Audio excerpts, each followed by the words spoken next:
Tra le misure annunciate dal sindaco di Raffadali, Silvio Cuffaro, per fermare le persone durante le feste pasquali e andare in giro verso la Campagna o il mare agrigentino, ci saranno anche i blocchi di cemento che chiuderanno le strade di accesso e di uscita dal comune verso altre destinazioni. I controlli saranno anche capitanati dalle forze dell'ordine e da quelle municipali. Ciò quanto dichiaratoci nel corso di una videointervista speciale fatta dalla nostra emittente tramite remoto a consuntivo delle tante azioni che Silvio Cuffaro ha intrapreso durante questo periodo di Covid-19. Ci avviamo alla Pasqua, no?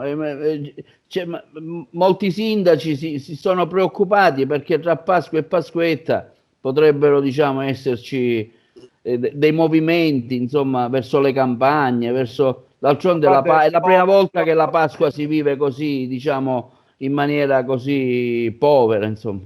io sto facendo in modo di chiudere molte strade e lasciare un percorso obbligato su cui tutti devono transitare. Quindi vedremo quel giorno chi uscirà di casa e per quale motivazione. Siccome è tutto chiuso, tranne la farmacia di turno e l'edicola, vorrei capire quali sono le motivazioni che addurranno per la loro uscita di casa e saranno regolarmente sanzionati come hanno fatto fino ad oggi le forze dell'ordine.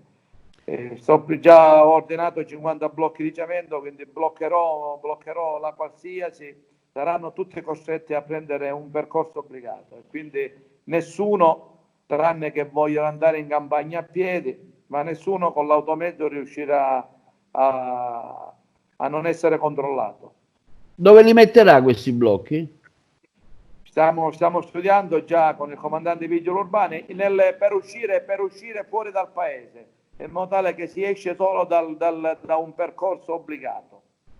Aspetta, ma si rimane, quest'anno si festeggia nel proprio intimo e nella propria interiorità, non ci sono feste in campagna.